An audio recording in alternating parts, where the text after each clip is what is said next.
নমস্কার। আজকে সাপ্তাহিক রাশিফল নিয়ে আলোচনা করব। জুলাই মাসের দ্বিতীয় সপ্তাহ অর্থাৎ 7th July two 13th July, সারাটা সপ্তাহ কেমন যাবে।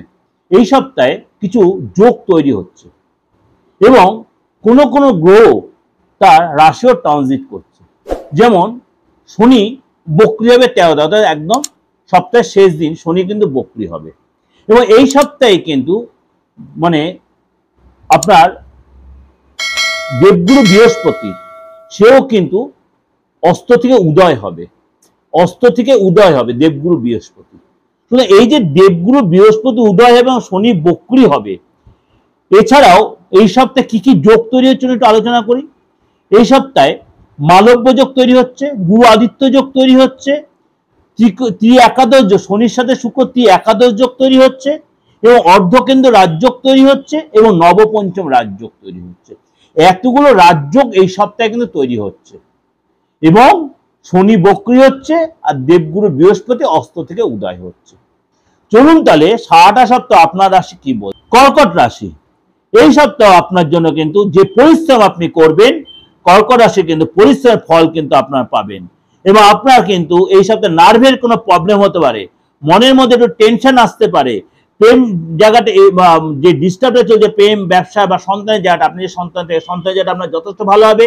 এই সপ্তাহে কিন্তু আপনি সপ্তাহের শুরুতে কোনো বাড়ি, কোনো জমি, কোনো গাড়ি হিসাবে কিন্তু আপনি কেনার প্ল্যানগুলো বা কেনার প্রবল যোগ রয়েছে, প্রবল সুযোগ রয়েছে এবং পেমেন্ট জায়গাটা কিন্তু আপনার এই সপ্তাহে একটু বুঝে শুনে স্টেপ ফেলবেন, নাহলে কিন্তু আপনার প্রেমিক বা প্রেমিকার সাথে একটু স্বার্থান্বেষী সিচুয়েশন তৈরি হতে পারে বা সম্পর্ক ডিস্টার্ব হতে পারে।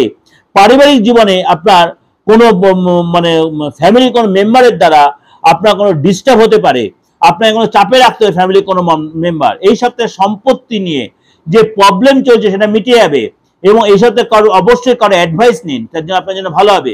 শরীর স্বাস্থ্য আগের চেয়ে বেটার হয়ে যাবে, মানসিক টেনশনটা কিন্তু বাড়বে, আধ্যাত্মিক চিন্তাভাবনা আরো ডেভেলপ করবে এবং এই সপ্তাহে আপনাকে কি বলবো, আপনি লাল বস্তু আপনার মানি পার্সে বা ওয়ালেটে, লাল কোনো রুমাল, লাল কোনো বস্তু আপনি মানি পার্সে রাখেন, আপনার জন্য যথেষ্ট ভালো হবে। এই সপ্তাহে শরীর স্বাস্থ্যের প্রতি অবশ্যই ধ্যান দেবেন, বেশি টেনশন নেবেন না, বেশি রাত জাগবেন না। এটা কিন্তু আপনাদেরকে আমি ওভারঅল একটা প্রেজেন্টেশন দিলাম, কিন্তু ওভারঅল মানেই যে গদে ধরা ছেড়ে দিলাম তা কিন্তু নয়। এটা প্রত্যেকটা গ্রহ রাশি, কারণ আমি আপনাদের যে বললাম যোগগুলো তৈরি হচ্ছে এবং এই সপ্তাহে যে দুটো মেজর গ্রহ ট্রানজিট এবং আদার্স যে যোগগুলো তৈরি হচ্ছে প্রত্যেকটা কিন্তু আপনাদের 12 রাশির উপর এফেক্ট হচ্ছে। সুতরাং আপনার রাশির ক্ষেত্রে সেটা প্রভাব বিস্তার করবে। সুতরাং কি করতে হবে, আপনাকে অবশ্যই আমার রাশিফলটা শুনতে হবে এবং দৈনন্দিন রাশিফলটা অবশ্যই ফলো করবেন, তার সাথে সংখ্যাতত্ত্বটা ফলো করবেন। দেখবেন আপনার অনেকটাই মানে প্রত্যেক দিনের লাইফটা বা সারা সপ্তাহ সারা মাসটা কিন্তু আপনার অনেক বেশি স্মুথলি আপনি এগোতে পারছেন, যদি দেখছেন কখনো ফ্যাক্টর হচ্ছে বা আপনার রাশিটা নিয়ে আপনি কনফিউজড আছেন, একদম নির্দ্বিধায় আমার কাছে আসতেই পারেন, অলওয়েজ ওয়েলকাম। আমি কাউকে ইনভাইট করছি না, কাউকে আমি ট্যাগও করছি না। যদি আপনার যাকে ভালো তার কাছে যান, হাতটা দেখান, ভালো করে হাতে সূক্ষ্ম করে একটা বিচার নেবেন, কোথায় আপনার জমি, কোথায় আপনার ভাড়া, কোথায় আপনার বিপদ, কোথায় আপনার ঝড় আসতে হবে, কোথায় আইনি ঝামেলা, কোথায় শুভ সময়, পরিষ্কার ব্যাপারটা হাতটা দিয়ে ক্লিয়ার করে বুঝে নেবেন। আপনার কি রাশি ক্লিয়ার করে বুঝে নেবেন। বা আপনি জীবনে কোনো প্রবলেমের সম্মুখীন হবেন, যে জীবনে আপনি দাঁড়াতে পারবেন, যে স্ট্রাগল লাইফ যাচ্ছে সেই জায়গাতে বেরিয়ে আসতে পারবেন কিনা। হাত কথা বলবে, আলবাত কথা বলে, আমি এত বড় মিডিয়া থেকে বলছি এবং হাতে এবং আওয়াজ দিয়ে বলছি, আলবাত কথা বলবে।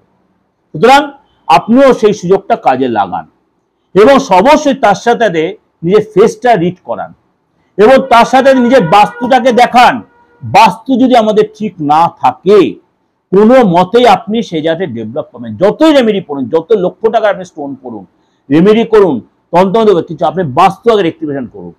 বাস্তু রেক্টিফিকেশন করলে আপনার অনেকাংশে আপনি এখান থেকে বেরিয়ে আসতে পারবেন। আপনি বিরাট ইমারত বানিয়েছেন, অট্টালিকা বানিয়েছেন, কিন্তু বাড়িতে সুখ নেই, শান্তি নেই। দেখুন বাড়িটা কোন জায়গায়, কোন জমিতে রয়েছে বা কোন দিকে কি রয়েছে, সেগুলো ফলো করুন, তাহলে তো বুঝতে পারবেন। প্রত্যেকটা দরজায় একটা আলাদা পার্ট আছে, প্রত্যেকটা ভাগ আছে, অবশ্যই এগুলো ফলো করবেন, দেখবেন, অবশ্যই বাস্তবে রেক্টিফিকেশন করার চেষ্টা করবেন। আর যোগাযোগ করতে দেশে বিদেশে যে কোনো জায়গা থেকে যোগাযোগ করতেই পারেন, অনলাইনে অফলাইনে। এবং যে কোনো ধর্মের যে কোনো বয়সের লোকেরা অবশ্যই আপনি যোগাযোগ করতে পারেন। নমস্কার, ভালো থাকবেন। বুকিং নাম্বার নিচে দেওয়া রয়েছে 8910973325 9433960106। নমস্কার, ভালো থাকুন।